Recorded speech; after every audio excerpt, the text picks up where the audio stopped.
ହେଇ ଦେଖ ଇଏ ବୈଠକି ଘରକୁ ସମସ୍ତେ ସବୁଦିନ ଆସିବେ, କିନ୍ତୁ ସଫା ସୁତୁରା କଥା କାହାର ନିଘା ନାହିଁ। ହଉ, ଇଏ କେହି ନ କଲେ ନାହିଁ, ମୁଁ ଯାଉଛି ଏ ଘର ଟିକେ ସଫା କରିଦିଏ। ନିଧିଆ, ଆରେ ନିଧିଆ। ଅପାଙ୍କ ପାଟି ଶୁଣାଗଲାଣି। ଆସ ଆସ ଅପା, ଭିତରକୁ ଆସ। ଜୁହାରେ ଜୁହାରେ। ଜୁହାରେ ଜୁହାରେ।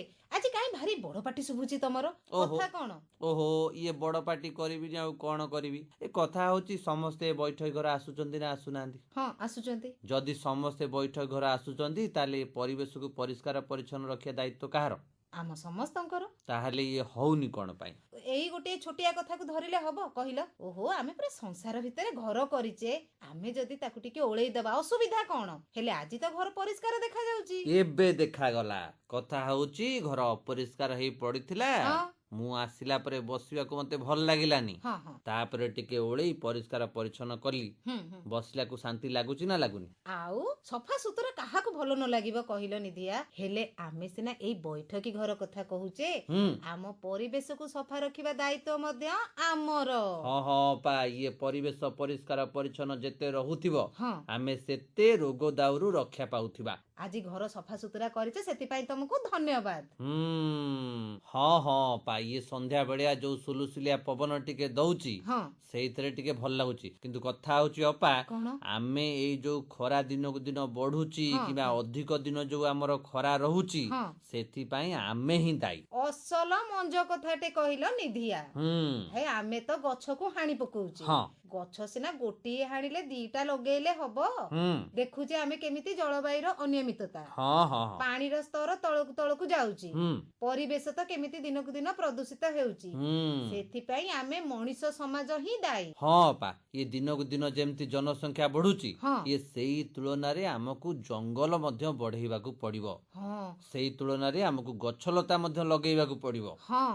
ଆମେ ତ ଜନସଂଖ୍ୟା ବଢିଲାଠୁ ଗଛକୁ କାଟି ପଦା କରିଦଉଛେ। ହୁଁ। ଆଉ ସେ ଜୀବଜନ୍ତୁ ଏଡିକି ଆସିବେନି, ଆଉ କଣ ହବ? ହଁ, ସେଇଥିପାଇଁ କହୁଛି ଆମର ପରିବେଶର ସୁରକ୍ଷା ଆମକୁ ନିହାତି କରିବା ଦରକାର। ଏବେଠୁ ଆମକୁ ସଚେତନ ହେବାକୁ ପଡିବ, ଆଉ ସତର୍କ ରହିବାକୁ ପଡିବ। ହେଲେ ଇଏ ଅପା, ହଁ। ଗୋଟିଏ କଥା ଆଜି ମୋ ମୁଣ୍ଡରେ ପଶୁନି। କଣ? ଇଏ ହଠାତ୍ ତମେ ପରିବେଶ ସୁରକ୍ଷା ବିଷୟରେ ଆଲୋଚନା କଣ ପାଇଁ କରୁଛ ମ?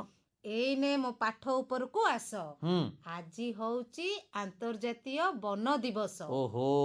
ଜଙ୍ଗଲର ମାହାତ୍ମ୍ୟ, ଜଙ୍ଗଲର ଗୁରୁତ୍ୱ, ଜଙ୍ଗଲ ଆମର କଣ କେତେ କାମରେ ଲାଗୁଛି, ହୁଁ। ଏ ସବୁ ପାଇଁ ଆଜିର ଦିନଟା। ନାଇଁ ନାଇଁ ଅପା, ଇଏ ଠିକ କଥା କହିଛ। ଆଜିର ଦିନରେ ଆମ ସମସ୍ତଙ୍କୁ ଟିକେ ଭାବିବା କଥା ଯେ ଜଙ୍ଗଲ ଆମକୁ କେତେ ପ୍ରକାର ଲାଭ ଦଉଛି। ଭଲ କଥାଟେ କହିଲ ନିଧିଆ। ହଇରେ ନିଧିଆ, ହୁଁ। ଜଙ୍ଗଲ ରହିଲେ ସିନା ଆମେ ରହିବା। ଜଙ୍ଗଲର ସୁରକ୍ଷା ଆମର ଦାୟିତ୍ୱ। ବର୍ଷା ମୁନ୍ଦିଏ ଟିକେ ହଉଛି ଏଇ ଗଛଲତା ଥିବାରୁ ନା ନାଇଁ? କାହିଁ କେଉଁ କାଳରୁ ଜଙ୍ଗଲ ଜନବସତି ସହିତ ରହି ଆସିଛି। ହଁ। ମଣିଷ ଯଦି ଅଛି ତାହେଲେ ଗଛଟିଏ ଅଛି। ଅଛି। ଆଉ ଗଛଟିଏ ରହିଲେ ଅମ୍ଳଜାନଠୁ ଆରମ୍ଭ କରି ଆମକୁ ବିଭିନ୍ନ ପ୍ରକାର ସାମଗ୍ରୀ ପ୍ରଦାନ କରୁଛି। ଯୋଉଟା କି ଆମେ କୋଭିଡ ସମୟରେ ନିଜେ ଜାଣିଲେ, ହୁଁ। ନିଜେ ଅନୁଭବ କଲେ। ହଁ। ଗଛ ମଣିଷ ଅଙ୍ଗାଙ୍ଗୀ ଭାବରେ ଜଡିତ। ହେଲେ ଏଇ ଯୋଉ ପରିବେଶ ପ୍ରଦୂଷିତ ହେଉଛି, ସେଥିପାଇଁ ଆମେ ଦାୟୀ। କାହିଁକି କହୁନ? କାହିଁକି? ଆମେ ତ କୋଠା ଉପରେ କୋଠା କଲେ, ହୁଁ। ଜଙ୍ଗଲ କାଟି ପଦା କଲେ, ହୁଁ। ଚାରିଆଡ କଂକ୍ରିଟ ହେଲା, ଯୋଉ ଅଧିକାଂଶ ଜୀବଜନ୍ତୁ ତ ବିଲୁପ୍ତ ହେଲେଣି। ହୁଁ। ଆଉ ଏଥିପାଇଁ ଆଉ ଆମେ ମାନେ ଦାୟୀ ନୁହଁ ତ ଆଉ କିଏ? ଇଏ କଥା ହଉଛି ଆମର ଜୀବନ ଶୈଳୀରେ ପରିବର୍ତ୍ତନ ହେଇଛି। ହଁ। ଆମେ ଆଧୁନିକତା ଆଡକୁ ଯାଉଛେ ଏବଂ ବିଭିନ୍ନ ପ୍ରକାର ଜିନିଷ ମଧ୍ୟ ଆମର ଆବଶ୍ୟକତା ରହିଛି, କିନ୍ତୁ ଯେତିକି ଦରକାର ସେତିକି କଲେ ଆମ ପାଇଁ ଭଲ। ଆମେ ଏତେ ବସ୍ତୁବାଦୀ ହେଇଯାଇଛେ, ଆମେ ନିଜକୁ ନିଜେ ନିଜ ଗୋଡରେ କୁରାଢି ମାରି ଚାଲିଛେ। ସେଥିପାଇଁ ଏ ବର୍ଷର ଆନ୍ତର୍ଜାତୀୟ ବନ ଦିବସ ପାଇଁ ଏଥରକ ଥିମ୍ ରହିଛି forest and innovation, new solution for a better world. ଅର୍ଥାତ୍ ଜଙ୍ଗଲ ଠାରୁ ଆମେ ବହୁ ଜିନିଷର ସମସ୍ୟାର ସମାଧାନ ପାଇଯାଇଥାଉ। ହଁ ହଁ ହଁ ହଁ, ଇଏ ଠିକ କଥା କହିଛନ୍ତି। ଆଉ ଏ କଥା ହଉଛି ଆଦିମ ଯୁଗରୁ ଜଙ୍ଗଲ ସହିତ ଆମର ମାନବ ସମାଜ ଅଙ୍ଗାଅଙ୍ଗୀ ଭାବେ ଜଡିତ। ତେବେ ନିଧିଆ, ଆଜି ଭଳି ଦିନରେ ଆମେ ଶପଥ କରିବା, ଆମ ଜଙ୍ଗଲକୁ ଆମେ ସୁରକ୍ଷା ଦେବା। ଇଏ ଠିକ କଥା କହିଛ। ଲୋକଟିଏକୁ ଗଛଟିଏ। ହଁ, ଗଛଟିଏ ଜୀବନଟିଏ। ହଁ ହଁ ହଁ। ହଉ ଅପା, ହଁ? ଇଏ ସନ୍ଧ୍ୟା ବେଳେ ବହୁତ କଥା ତ ଆଲୋଚନା ହେଲାଣି। ହଁ ହଁ। ଇଏ ଟିକେ ଭଜନ କୀର୍ତ୍ତନ ବ୍ୟବସ୍ଥା ହେଇଛି ନା ହେଇନି? ଆମେ ତ ସବୁଦିନେ ଭଜନ କୀର୍ତ୍ତନ ଶୁଣୁଛେ। ଆଜି ତ ବିଶ୍ଵ ବନ ଦିବସ। ଏଇ ଉପଲକ୍ଷେ ଗଛ ଉପରେ ଗୋଟେ ଗୀତ ଶୁଣିଲେ କେମିତି ହୁଅନ୍ତା? ହଉ ତାହେଲେ। ସେ ଜୀବନ କି ଜୀବନ ନାହିଁ ଜହି ପଶୁ ପକ୍ଷୀ ସବୁ ଜୀବ ବୈଶାଖେ ଜଳେ ଧରା ଶ୍ରାବଣ ଆକାଶେ ତାରା ବୈଶାଖେ ଜଳେ ଧରା ଶ୍ରାବଣ ଆକାଶେ ତାରା ବିଷମୟ ପରିବେଶ ସହି ହୁଏ ନା ବଦଳି ପାରିବ ଆମ ଜୀବନ ଧାରା ସବୁଜିମା ଖେଳି ଗଲେ ଧରଣୀ ସାରା ଗଛଲତା ପଶୁ ପକ୍ଷୀ ପଡ଼ିବେ ଯେତେ ସୁସ୍ଥ ଆମ ପରିବେଶ ହୋଇବ ସେତେ ଆସ ଲଗାଇବା ଗଛ ଆଜି ସହ ଆଗାମୀ ବି ହେବ ନିରାପଦ। ହଉ, ଆମେ ତ ଜଙ୍ଗଲ ଉପରେ ଆଜି କଥା ହେଉଛେ। ଆଜି ବିଶ୍ୱ ବନ ଦିବସ। ଏଇ ପରିପ୍ରେକ୍ଷୀରେ ଏକ ଦଳଗତ ଆଲୋଚନା ରହିଛି। ଆଚ୍ଛା, ତାହେଲେ ଆଲୋଚନାଟେ ରଖିଛ। ବିଷୟ ରହିଛି ବିଶ୍ୱ ବନ ଦିବସ 2024। ଏ ବିଷୟରେ ଆଲୋଚନା କରୁଛନ୍ତି ଚନ୍ଦକା ବନ୍ୟପ୍ରାଣୀ ବନଖଣ୍ଡର ଡିଏଫଓ ଶ୍ରୀଯୁକ୍ତ ଶରତ ଚନ୍ଦ୍ର ବେହେରା ଏବଂ ପିସିସିଓ କାର୍ଯ୍ୟାଳୟର ବନଖଣ୍ଡ ଅଧିକାରୀ ବନ୍ୟପ୍ରାଣୀ ବିଭାଗର ଶ୍ରୀଯୁକ୍ତ ପ୍ରଶାନ୍ତ କୁମାର ପଣ୍ଡା। ହଉ, ଏବଂ ଏହାକୁ ସଂଯୋଜନା କରିଛନ୍ତି ଆମ କେନ୍ଦ୍ରର ପ୍ରତିନିଧି ଦୁର୍ଗା ମାଝୀ।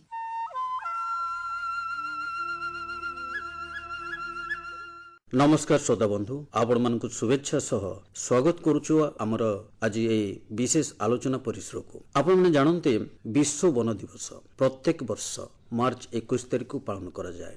एही अवसर रे श्रोता बंधु मानकु जनसाधारण को सचेतन करिवा पाई जंगलर स्थिति संपर्क रे जंगल काहेकि उजड़ी जाउछि जंगल उजड़िले हमर कोन क्षति हेबो एवढे अनेक कथा तणो आमे सचेतन हेले निश्चित भाव रे जंगल सुरक्षित रहिबो। एई लक्ष्य को नै हमर एई स्वतंत्र आलोचना विश्व वन दिवस 2024 एथिरे आलोचना करिवा पई वर्तमान आम गणरे अछंती चंदका वन्यप्राणी वनखंडर डीएफओ श्रीयुक्त शरत चंद्र बेहेरा एवं पीसीसीएफ कार्यालयर डीएफओ वन्यप्राणी श्रीयुक्त प्रशांत कुमार पंडा। आसंतु आज्ञा आपण देवଙ୍କୁ स्वागत करूछु कार्यक्रम को। नमस्कार। नमस्कार। तेबे श्रोता बंधु आपण माने तो जानते आमे 1971 मसीहारू ए विश्व वन दिवस विधिवत भाव पालन करि आसुछु। जदि जंगल रहिबनी ताहले आमे भी बंचिबा नाही।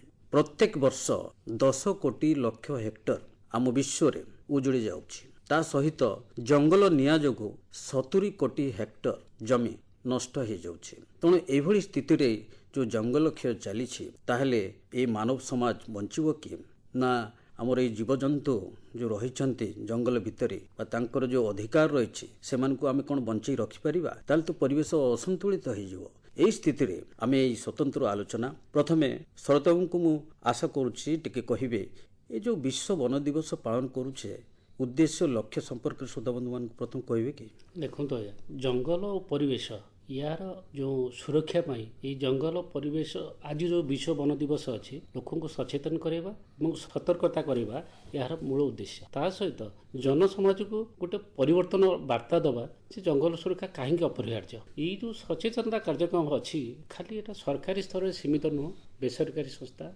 व्यक्तिगत स्तरीय स्वेच्छासेवी अनुष्ठान समस्त कर्तव्य अच्छे से लोक मानक आम सचेतन कराइबा। ता सहित आकाशवाणी दूरदर्शन खबर कागज ये विभिन्न जो संस्था अच्छी से महत्वपूर्ण भूमिका अच्छी। आज पर्यंत आप जो कहले 50 वर्ष ऊर्ध्वकाल आम लोक सचेतन करेजु निश्चय तार किसी सुफल मिली। तेणु ये लोक मानक आम केमिति सचेतन करवा तेणु सारा विश्व रे आम विभिन्न देश रे आज विश्व वन दिवस पालन होउछि एवं यार उद्देश्य है माने तृणमूल स्तर माने ग्राम सभा level panchayat level block level tehsil level sub division level जिला स्तर में राज्य स्तर में एवं आमर जातीय स्तर में सेमती वन दिवस बहुत देश में आज पालन करा जाउछि। तेणु जदि समस्ते एमती सचेतन हेबे जो माने आज युवपीढ़ी अच्छी आउ पिला अच्छी भविष्य से आम देश भविष्य जाति भविष्य से केमी सचेतन हेबे तांको पई भी विभिन्न कार्यक्रम रखा जाइछि। चित्रांकन प्रतियोगिता प्रबंध प्रतियोगिता एवं विभिन्न प्रकार कार्यक्रम नियाइछि जे सेमान भी सचेतन हेबे। आउ जो आमर सब इको क्लब अच्छी सब सेमान माध्यम रे भी विभिन्न व्यापक सचेतन कार्यक्रम हाथ को निया जाइछि। तबे कथा होछि जे प्रत्येक वर्ष मिलित जाति संघ जो निर्दिष्ट भाव में गोटे विषय वस्तु आलोच्यर विषय वस्तु रखती एवं तारी उपरे कार्यक्रम सब निया जाए ए वर्षर कौन विषय वस्तु रही से विषय प्रशांत बाबू टिके जनइबे कि देखते आज्ञा आमर विश्व वन दिवस जोटा मुख्य उद्देश्य हूँ लोक भर गोटे सचेतन सृष्टि करवा आमर जो जंगल संपद जदि आम देखा जंगल संज्ञा जदि कह विभिन्न लोक विभिन्न प्रकार संज्ञा थाए कि साधारणतः गोटे परिव्याप्त अंचल जो अंचल टी विभिन्न वृक्षलता द्वारा भरपूर थाए एवं से जंगल विभिन्न प्रकार पशु पक्षी से आवासस्थल भाव विवेचना कराई से गोटे भल जंगल बोली आम धरवा एवं ये जो जंगल संपद धीरे धीरे नष्ट होची विशेषकर आम जनसाधारण किसी मात्रा दायी किसी मात्रा आमर विभिन्न प्रकार डेभलपमेंट होची तेणु आज ये जो विश्व वन दिवस रे केवल सचेतनता सृष्टि करवा जदिओ यार मुख्य उद्देश्य ता सहित लोक मध्य गोटे धारणा सृष्टि कराऊँच जंगल संपद को केमी भाव बढ़ाई से समग्र विश्व में वन संपद को बढ़ाई गोटे व्यापक वृक्षरोपण आवश्यकता थाए तेणु से वृक्षरोपण आखिरी रखी या परवर्ती आमर ये जो भविष्य पीढ़ी मैंने आज युवपीढ़ी मैंने से केमी भाव निजको से व्यापक वनीकरण में निजको नियोजित करेंगे निजको उत्सर्गीकृत भाव से वन संपद उन्नति काम करेंगे से ही मुख्यतः वन दिवस मोटो। तो शरद बाबू ये आपन टिके कहिबे ए वर्षर जो विषय वस्तु रही किभली गुरुत्व देवा आवश्यक कौन रही से विषय टिके सम्यक सूचना देबे कि देखो ए वर्षर थीम रही फॉरेस्ट एंड इनोवेशन तार मान जंगल एवं उद्भावन आज्ञा उद्भावन मीन्स यार मूल तत्व है आम जो जंगल को आम परिचालना करूँ आज पर्यंत सीटा आमर जो कौलिक प्रथारे ट्रेडिशनल मेथड आम आपको मैनेज करूँ ए वर्षर जो थीम अच्छी जे एप्लिकेशन जो टेक्नोलोजी ताको व्यवहार करी वैषयिक ज्ञान कौशल को व्यवहार करके जंगल पुनरुद्धार पुनरुद्धार कहि परिबानी पुनरुद्धार मध्य ताकू आम सठिक निरूपण करि परिबा आ परिचालना करि परिबा तेणु न्यू ये जो न्यू टेक्नोलोजी ज्ञान कौशल को प्रयुक्ति विद्या को आम प्रयोग करवा आमर जो परिचालनागत परिसंख्यानगत जो त्रुटि रही आपको आहरी सहज करदे आमर जी सब थिला संरक्षित जंगल थिला अन्य जंगल थिला जिते प्रोटेक्टेड एरिया सेंचुरी हो नेशनल पार्क हो रिजर्व फॉरेस्ट हो डीपीएफ हो पीआरएफ हो सबू एवं आमर ओडिशा स्वतंत्र भाव में सबुड़ाक तार सीमा को नूतन भाव में निर्धारण कराऊँ जीआईएस मैपिंग हो स्वतंत्र जंत्र साहाय्य आमर सीमा निर्धारण हो सैटेलाइट ता सहित एवं सबुठ बड़ चैलेंजिंग है जहाँ कहले वर्तमान समय वर्तमान राइट टाइम यहाँ मार्च एप्रिल मे जंगल आप जो कहले 70 कोटी हेक्टर जंगल जमी आमर नष्ट होची पूरा नष्ट होना व्यापक क्षति घटुची क्षति जो होची ताकू कंट्रोल करने वर्तमान आम सैटेलाइट रू आम संगे संगे टेक्नोलोजी के अप्लाई करी एबे आम निया नगला मात्रे संगे संगे आम सिग्नाल पाई जाऊ संगे संगे आमको कम्युनिकेट हो मोबाइल आसो आमको यही जगह आमको निया वर्तमान लगी सरकार कौन कर व्यापक संख्यक लोक नियोजन कर निया निर्वापित एवं आमर स्टाफ अच्छा संगे संगे से पॉइंट पहुंच जाऊँ जंगल निया को निर्वापित कर कंट्रोल को संगे संगे नहीं आस सहित एवं आमर वाइल्ड लाइफ विंग रे ओडिशा रे रैपिड रेस्पॉन्स टीम एवं जस्ट एवं इंट्रोड्यूस होइए आमर स्वतंत्र गाड़ी भी डिजाइन होती से गाड़ी भितर ऑटोमेटिक माने जनता अच्छी यहाँ संगे संगे लिफ्टिंग करके आम सेंटर फॉर वाइल्ड लाइफ हो कौन जो जगह निदान कर ट्रिटमेंट कर जगह को संगे संगे नि पार एवं गोटे हाथी छुआ शावकटे कूह भितर पड़ी कि गोटे खात भितर पड़ी ताकू संगे संगे केमी आम उद्धार करूँ आउ ट्रिटमेंट देवु तापाई ज्ञान कौशल ये जो टेक्नोलोजी अप्लाई करी अति सहज भाव सुविधा भाव में आम केमी रेस्क्यू करूँ से भितर भी हो जाए आउ गोटे बड़ सिस्टम एवं आम ओडिशा भी इंट्रोड्यूस करा जाऊँ ई सर्विलांस आए जो आम पाखे 7 डिविजन ये वर्ष आरंभ होमर वाइल्ड लाइफ विंग तरफ फास्ट स्टार्ट होती 45 मीटर हाइट पर गोटे कैमेरा लगुच 360 डिग्री से रोटेट करुच्ची सी जो कर 7 किलोमीटर व्यासार्ध भितर किए अनुप्रवेश कला सी गछ काटिया हो जंतु शिकार करने हो जेकोसी लोक जाऊ सी संगे संगे सिग्नाल आमको जनईदेव। प्रशांत बाबू टी कहे जंगल जदि जमीती धीरे धीरे उजड़ी जाऊँगी क्षय क्षति होउछि खरा ताती जो भाव बढ़ी बढ़ी चली जलवायु परिवर्तन धारा परिवर्तन होइछे जहा फल आम कष्ट अनुभव करुचे एगुड़िक जंगल क्षय जो ना आउ कौन कारण रोचे विशेष जोटा कि आम सचेतन होगा दरकार जंगल को सुरक्षित रखा जंगल को आहरी अभिवृद्धि कर देखो जलवायु परिवर्तन बर्तमान गोटे समस्त गोटे मेजर कनसर्न है या भितर केवल जंगलटा ही मुख्य दायी से कहीपर कि जंगल और जलवायु परिवर्तन दुईटा के अंगांगी भाव जड़ित जंगल संपद कहले आमर वृक्षलता पशु पक्षी गोटे इकोसिस्टम को लेकिन रही तेणु यार सामान्यतम व्यतिक्रम घटिले तार इम्पैक्टा पड़ जाऊँगी जलवायु परिवर्तन पर। जंगल संपद एमती गोटे संपद जोटा कि आमर पानी पवन यही मानक धरी रखिबार क्षमता जंगल ही अच्छी। तेणु आप देखिए सारा विश्व बर्तमान पानी अभाव परिलक्षित है। बांग्लोर पानी संपूर्ण अभाव तेणु ये जिनसा आज केवल आज नुहटा धीरे धीरे धीरे धीरे ही आसी। तेणु आमको जंगलटा ही जंगल भली रहार अच्छी। जदि जंगल मान ठीक जंगल भली न रहिबो तार जो विभिन्न प्रकार प्रभाव पड़ुची आमर जल संपद माटीर जो जल धारण क्षमता से धीरे धीरे कमी जाऊँगी। हुए तो एमती दिन आसी जापे आम से जल संकटर सम्मुखीन हो पारती। तेणु ये आमको आहरी सावधानता अवलंबन करा पड़ो। तो बर्तमान समय आसी आमर जंगल विभाग सेटा को भी आपणे नेलानी एवं धीरे धीरे आम सबू कम इनोवेशन ही आम दौचु। जंगल मानटा वृद्धि करुचु, जंगल परिमाण वृद्धि करने चेष्टा करुचु। तेणु एम आशा करूँ समस्त आमर जनसाधारण आमर अदर लाइन डिपार्टमेंट समस्त साहाय्य आवश्यक। ताहले आमर ये जंगल संपद सुरक्षित रहिबो एवं जो जलवायु परिवर्तन कुप्रभाव आम मैंने सम्मुखीन होती आगू यार परिणाम आहरी भयंकर होगा रोकी पार। ये जो सुस्थ जंगल कौचे प्रकृति तार परिभाषा कौन शरद बाबू? शुणु मो सुस्थ जंगल माने मुक्त वायु पाइबा, स्वच्छ वायु पाइबा, से निर्मल जल पाइबा, कोमल आलोक पाइबा एवं सही पारुथुवा माने अति माने मनोलोभा उत्ताप पाई परिबा। यदि से परिवेश भितर आम रहिबा से जंगल को आम सुस्थ जंगल आम परिभाषा कहवा। आज्ञा जल जो अच्छी जल प्राय माने आपण विशुद्ध जल आम पाऊना नदी रे नाल रे पोखरी रे जो जल पाऊचु कि झरणार जो जल आसूची सेटा पानीय योग्य नाही। वायु जो आम नौ बर्तमान वायु अच्छी आम पाखे सी वायु भी तार जो उपादान अच्छी धरतु अंगारकाम्ल जी % रहा कथा 30% रोनी वृद्धि घटुची। जो गुड़ाक अदरकारी गैस देह को बहुत खराब जीटा सी गैस भी विभिन्न गैस आम वायु उपादान अच्छी जहाँ देह प्रति बहुत क्षतिकारक। तेणु ये 4 उपादान बर्तमान ठीक ना जहाँफल कौन हो अदिनिया वर्षा हो जो वर्षा 3 मास दरकार सेटा 15 दिन सरी होची। लो प्रेशर हेले वर्षा ओडिशा पाउची। मौसुमी वर्षा प्राय नाही कले चले। जो समय जो ताती रहा कथा से ताती आ रोना कूओ पोखरी ये सबू जहाँ आगुरी टिके पानी मध्य धीरे धीरे तळकु तळकु खसने सुखी सब। यदि सुस्थ जंगल थांता ताले ये ही न थांता। आज्ञा सुस्थ जंगल जो आम क्या कहूँ जार सांद्रता मिनिमम 0.7 जदि थी आम ऊपर रही किंतु आम ओडिशा जंगल अनुसार आम कहूँ जे 33 भाग जंगल रही एवं आम देखुचे जे जंगल हुए तो तार परिसीमा वृद्धि पाउछि किंतु जो सांद्रता आम देखुचे जो जंगल भीतर जो घंचता रहा कथा सेटा कमी जाइए। कमी ना सेमती कहले भी कौ जगार कमीची कौ जगार भी बढ़ी मोटामोटी भाव में कहले आम जो सैटेलाइट तथ्य दौर ओडिशा रे विगत 3 वर्ष है आमर भौगोलिक क्षेत्रफल बढ़ी किंतु ता सहित द्रुत शिल्पायन चली एवं गमनागमन जो आमर नेशनल हो स्टेट हो रेलवे हो ये जो सब प्रोजेक्ट चलुची सी भी जलवायु आ जंगल उपर बहुत प्रभाव पकाउची।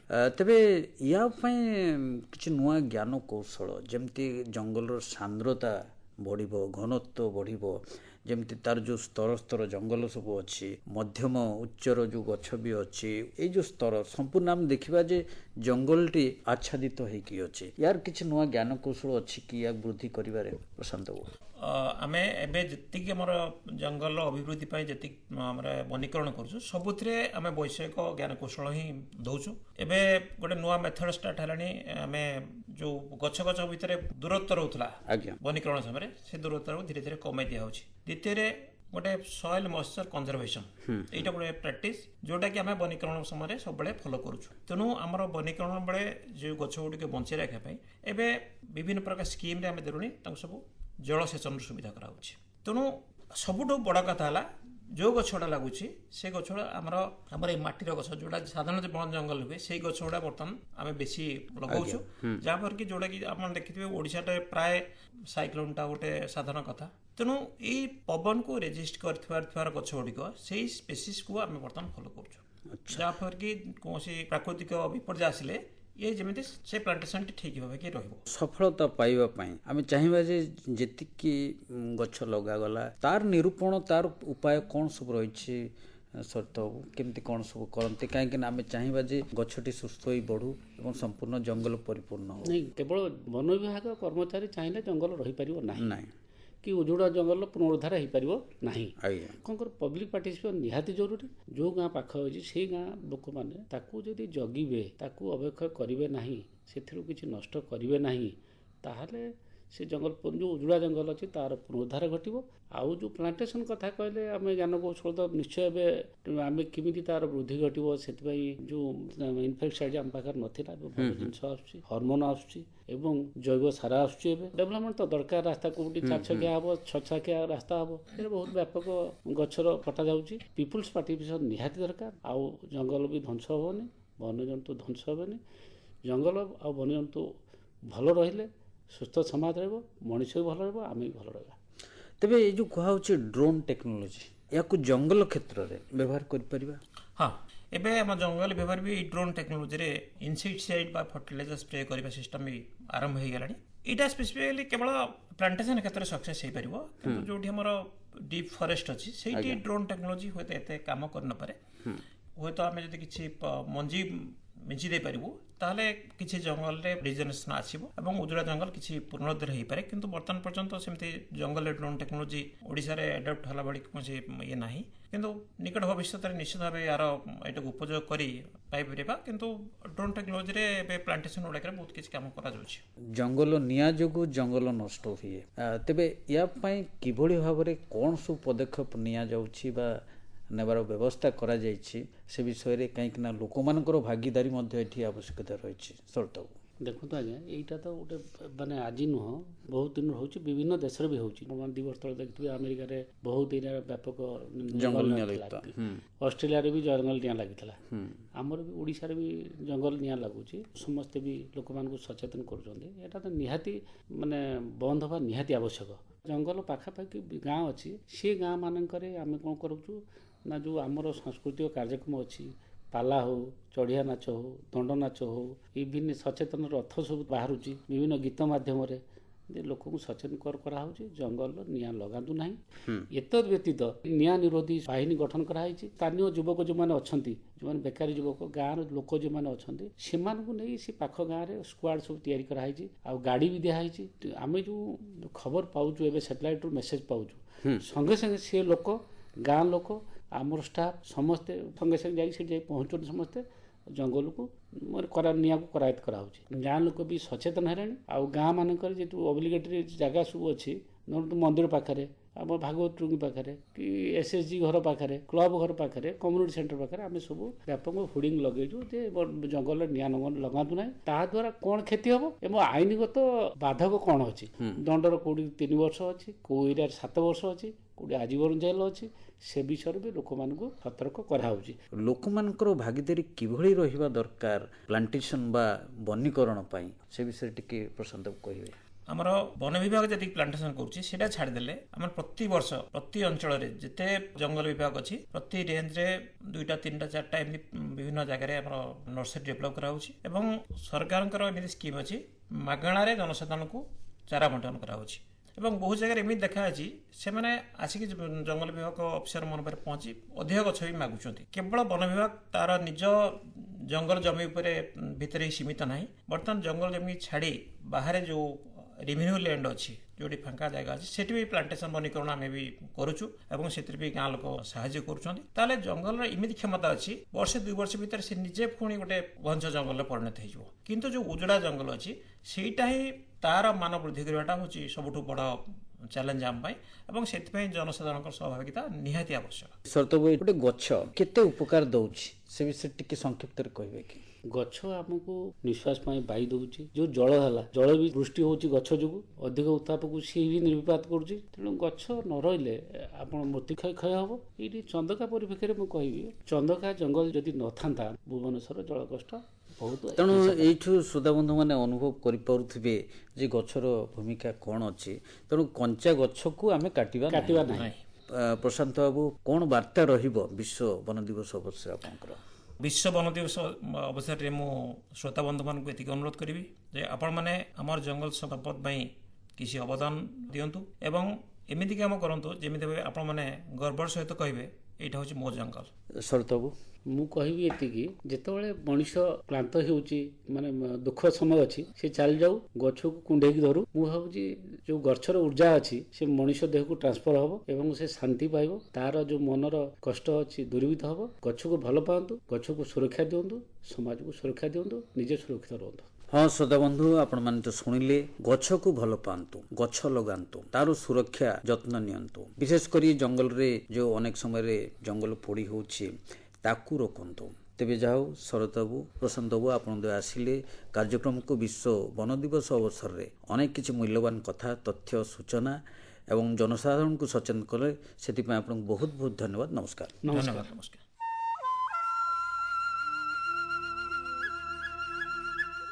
ଶ୍ରୋତାବନ୍ଧୁ ଶୁଣୁଥିଲେ ଦଳଗତ ଆଲୋଚନା ବିଶ୍ୱ ବନ ଦିବସ 2024। ଏ ସମ୍ପର୍କରେ ଆଲୋଚନା କରୁଥିଲେ ଚନ୍ଦକା ବନ୍ୟପ୍ରାଣୀ ବନଖଣ୍ଡର DFO ଶ୍ରୀଯୁକ୍ତ ଶରତ ଚନ୍ଦ୍ର ବେହେରା ଏବଂ PCCO କାର୍ଯ୍ୟାଳୟର ବନଖଣ୍ଡ ଅଧିକାରୀ ବନ୍ୟପ୍ରାଣୀ ବିଭାଗ ଶ୍ରୀଯୁକ୍ତ ପ୍ରଶାନ୍ତ କୁମାର ପଣ୍ଡା। କାର୍ଯ୍ୟକ୍ରମକୁ ପରିଚାଳନା କରିଥିଲେ ଦୁର୍ଗା ମାଝୀ। କଣ ନିଧିଆ, ଆଲୋଚନା ମନକୁ ପାଇଲା? ଓହୋ, ଏକଥା କଣ ପଚାରିବାର ଅଛି? ମହାଶୟ ଆମର ଜରୁରୀ କଥା ସବୁ କହିଛନ୍ତି, ଆଉ? ପରିବେଶର ସୁରକ୍ଷା ପାଇଁ ସବୁ କଥା କହିଛନ୍ତି। ଶ୍ରୋତା ବନ୍ଧୁ, ଜଳ, ଜମି, ଜଙ୍ଗଲ, ଜନ ଆଉ ଜନ୍ତୁ ଏମାନେ କେବେ କାହାର ଅମଙ୍ଗଳ କରନ୍ତି ନାହିଁ, ବରଂ ଜଗତର କଲ୍ୟାଣ ସାଧନ କରନ୍ତି। ହଁ। ଏଇ କଥା ସହ ମାଳଅପା ଆଉ ନିଧିଆ ଭାଇକୁ ବିଦାୟ ଦିଅନ୍ତୁ। ପାଖ ପରିବେଶକୁ ସଫାସୁତୁରା ରଖନ୍ତୁ ଏବଂ ସମସ୍ତେ ଗଛ ଲଗାନ୍ତୁ। ସୁସ୍ଥ ରହିଲେ ଆମ ପରିବେଶ ନିଶ୍ଚିତ ହେବ ଆମ ବିକାଶ। ବାସ୍ ଶ୍ରୋତା ବନ୍ଧୁ, କାର୍ଯ୍ୟକ୍ରମକୁ ତ ରଖିବା, ହେଲେ ପାଣିପାଗର ଖବର ଶୁଣିବା, ତାପରେ ଉଠିବା। ହଉ ତାହେଲେ।